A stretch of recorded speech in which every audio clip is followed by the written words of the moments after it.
Bismillahirrahmanirrahim. Assalamualaikum warahmatullahi wabarakatuh. Alhamdulillahirrabbilalamin. Wabihi nasta'in ala umurid dunya waddin. Wassalatu wassalamu ala ashrafil anbiya'i wal mursalin Sayyidina Muhammadin wa ala alihi wa sahbihi ajma'in, amma ba'd. Sebelumnya, perkenalkan, nama saya Muhammad Mafruh.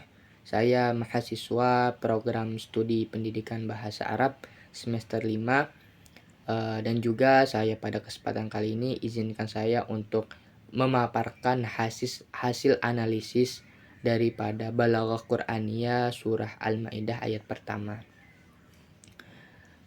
Baik, kita memasuki pada surah Al-Maidah ayat pertama yang berbunyi A'udzubillahi minasyaitonirrajim. Bismillahirrahmanirrahim.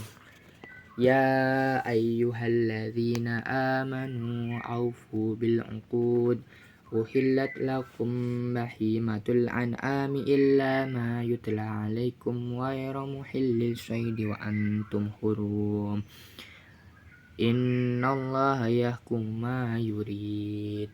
Yang artinya, wahai orang-orang yang beriman, penuhilah janji-janji, dihalalkan bagimu hewan ternak kecuali yang akan disebutkan kepadamu keharamannya, dengan tidak menghalalkan berburu ketika kamu sedang berihram, yaitu haji maupun umrah. Sesungguhnya Allah menetapkan hukum sesuai dengan yang Dia kehendaki. Pada analisis pertama perlu kami ketahui bahwasannya pada ayat ini didahului dengan lafaz ya ayyuhalladzina amanu, yang mana ya ayyuhalladzina amanu merupakan ungkapan atau panggilan atau sapaan yang digunakan pada setiap surah yang didahului dengan ya ayyuhalladzina amanu, yang menandakan bahwasanya surat itu merupakan surah madaniyah, berkategorikan surah madaniyah, yang mana surah madaniyah merupakan surah yang turun di kota Madinah setelah Nabi Muhammad SAW hijrah. Nah, penggunaan ungkapan ya ayyuhalladzina amanu ini dikhususkan untuk surah Al-Madaniyah. Lantas apa ungkapan untuk surat Al-Makkiyah? Untuk surat Al-Makkiyah ungkapannya yaitu digunakan pada ungkapan lafadz ya ayyuhan nasu. Pendapat ini yaitu dikemukakan oleh Al-Qamah. Kemudian ketika kita menyimak kandungan ayat pertama surah Al-Maidah itu berupa anjuran atau perintah untuk memenuhi janji-janji. Nah, ini lantas mengapa pada ayat pertama langsung didahului dengan perintah memenuhi janji-janji? Karena sebelumnya di surah An-Nisa salah satunya telah dijelaskan bahwasanya Allah itu membuat perjanjian dengan kaum Quraisy, tapi kaum Quraisy itu mengingkarinya dengan cara salah satunya menghalalkan yang haram dan mengharamkan yang halal. Nah, untuk analisis pertama yaitu ya ayyuhalladzina. Nah, ini seruan ini tidak hanya seruan mesra, tapi seruan yang mana bagi pendengar, penyimak, dan pembaca untuk memperhatikan betul bahwasannya setelah ada surat ini pasti ayat-ayat setelahnya atau penjelasan setelahnya akan mengandung terkait kebaikan yang akan diperintahkan, kebaikan yang harus dilakukan, dan larangan yang harus dijauhi atau keburukan yang harus dijauhi.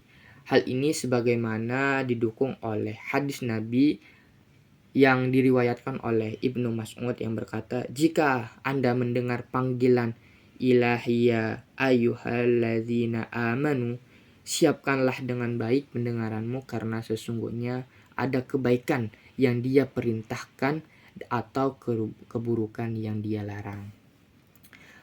Baik, lanjut pada analisis pertama. Ini untuk penggunaan ya ayyuhalladzina. Kemudian diikuti dengan lafadz aufu bil uqudi. Nah, pada lafadz aufu di sini itu bermakna penuhilah. Nah, dengan hasil analisis di sini, lafadz aufu mempunyai dua dialek dalam pengucapannya. Yang pertama yaitu berucapan aufa, yaitu berdialek aufa dan wafa. Hal ini dikukuhkan oleh firman Allah yang mana dalam Quran surah At-Taubah ayat 111, yaitu waman aufa bi ahdihi minallah al-ayah. Kemudian dikukuhkan juga dan firman Allah pada surah An-Najm ayat 37, yaitu wa Ibrahim alladzi wafa. Kemudian lanjut pada lafadz selanjutnya, yaitu diikuti dengan lafadz bil uqudih, yaitu penuhilah akad-akad atau janji-janji, yang mana uqud ini merupakan jamak dari lafadz aqadah. Kemudian kita berfokus analisisnya selanjutnya pada lafadz bahimatul an'am, yang mana ini uhillat lakum bahimatul an'am. Pada pendapat bahimatul an'am di sini ada sedikit diskusi para ulama, bahwasanya ada 3 pendapat ulama yang mana terkait bahimatul an'am di sini. Ulama yang membatasi pengertian bahimatul an'am, kemudian ulama yang memperluas terkait pengertian daripada bahimatul an'am, dan ulama yang moderat atau tengah-tengah daripada menyikapi lafadz bahimatul an'am. Untuk lafadz bahimatul an'am yang membatasi di sini menurut Alusi dalam tafsirnya Ruh Al-Ma'ani, yang mana beliau mengutip akan pendapat Imam Syafi'i, berpendapat bahwasannya bahimatul an'am ini adalah digunakan pada lafadz janin, atau pengertian janin yang telah mati dan keluar atau dikeluarkan dari perut binatang yang telah disembelih secara sah.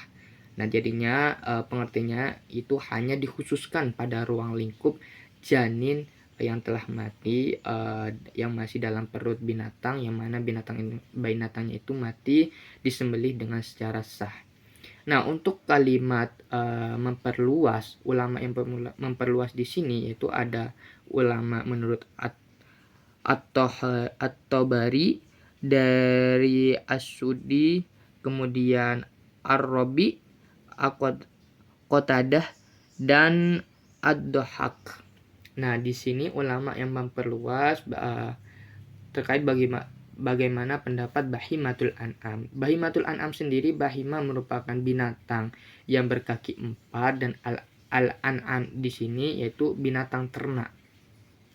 Nah, pada ulama di sini, ulama memperluas di sini karena binatang ternak pada zaman itu pada umumnya yaitu ada unta, sapi, dan kambing.